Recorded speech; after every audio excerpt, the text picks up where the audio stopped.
SAFA will appear before 2 different courts to keep their elective conference on track for the 25th of June next week. The National Federation are defending 2 interdict applications brought to the Western Cape and Gauteng High Courts respectively. The applications to be heard on Tuesday to have the conference halted was brought by presidential nominee Ria Ledwaba. Reports indicate that a letter from the Federation to members states Ledwaba and SAFA NEC have brought the applications, further adding the matter was referred to SASCOC, CAF and FIFA.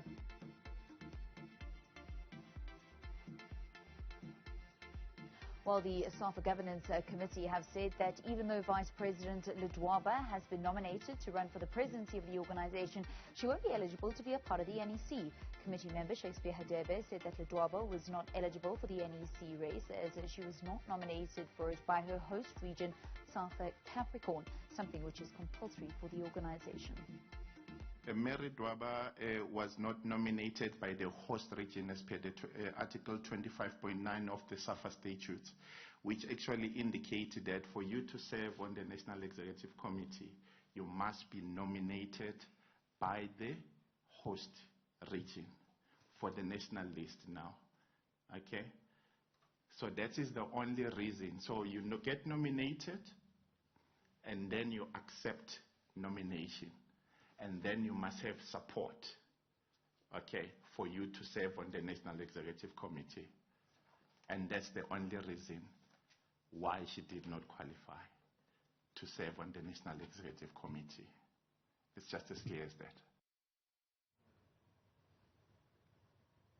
Well, joining us now is Timeslive Sports Editor Marc Strydom to discuss yesterday's press conference, as well as the letter that was shared by SAFA to different members confirming the legal proceedings that have been brought by the Vice President, Ria Ledwaba. A very good evening and welcome to Newzroom Afrika once again.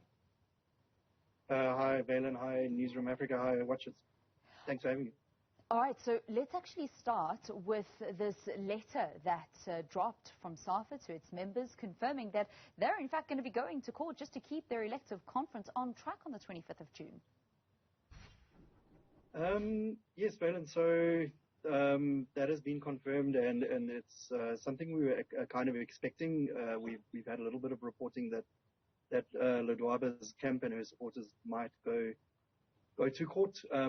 And basically, from the reporting I've done, they're basically alleging that there were irregularities around the Constitution, around the changes that were made to it at a March 26th Congress, and they are also alleging that some of these changes were aimed at trying to entrench Danny Jordan as president and benefiting him in the election.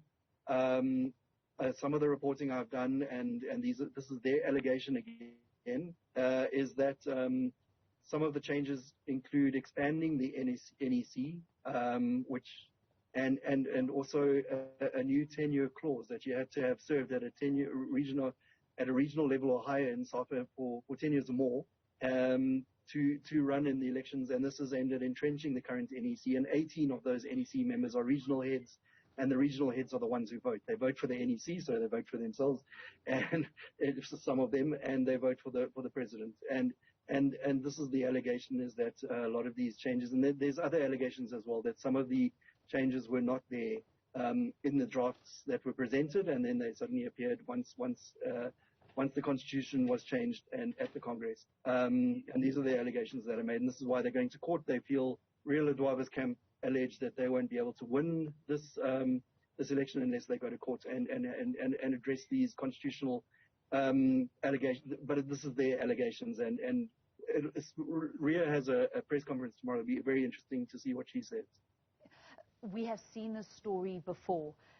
Somebody is unhappy with how a national federation, specifically SAFA, go about their business. SAFA say, we are going to go to CAF and FIFA, who have it in their statutes that any government interference throws out that complaint.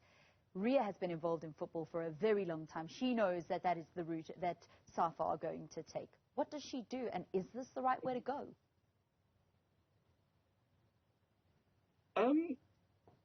I kind of I kind of see a certain point to it from Ria Ledwaba's side, in that I think if she went to go to court, if their allegations are correct in terms of those constitutional changes, I just can't see that anyone can beat Danny Jordan in this election. Where you've got an expansion of the NEC, which happened at the March 26 Congress, which goes against a FIFA recommendation a few years ago, that they actually asked for the NEC to be made smaller.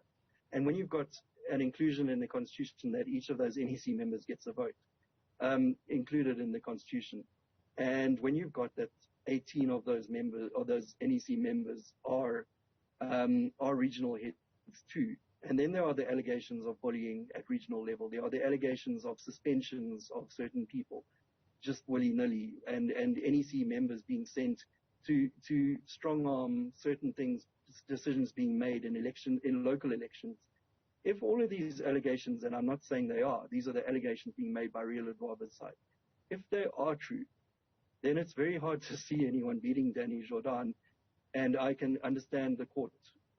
I can understand Ria Ledwaba going to court. I can't see. I actually think it could be difficult for anyone, whether it's Solly Motlabeng or Ria Ledwaba, to win this election, given those constitutional changes, if the allegation is correct. I understand that FIFA frowns on it, and that CAF and SAFA statutes frown on it and actually prohibit it, according to the terminology. I don't know how the courts will see it, in South African courts, and whether they all agree that FIFA overrules the rules of the country. It's going to be an interesting one, and again, I really think a lot of these questions need to be addressed to Ria Ledwaba, and she has a press conference tomorrow. It's going to be a really interesting press conference at F&B Stadium tomorrow morning. So we've currently got these two interdicts to try and stop the conference from going ahead. If it does go ahead, she has got an opportunity to run for the president. However, she may lose her, or if she doesn't win in that race, she will lose her place on the NEC. How did that come about?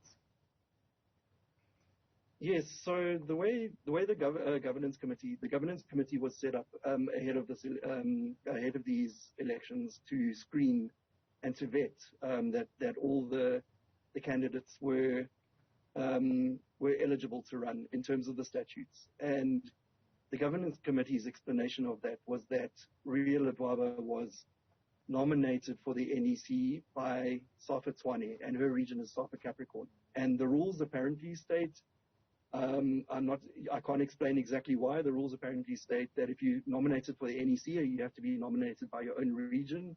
That same rule doesn't apply to the presidency. So that was one thing that went against Ria Ledwaba being cleared to run for the NEC, according to the governance committee and their press conference yesterday. The other was that they say that Ria Ledwaba did not confirm her nomination through a confirmation letter, which apparently is in the rules as well. Whether that means that Ria Ledwaba didn't want to run for the NEC, they took that as an indication that Ria Ledwaba was nominated for that but did not want to run.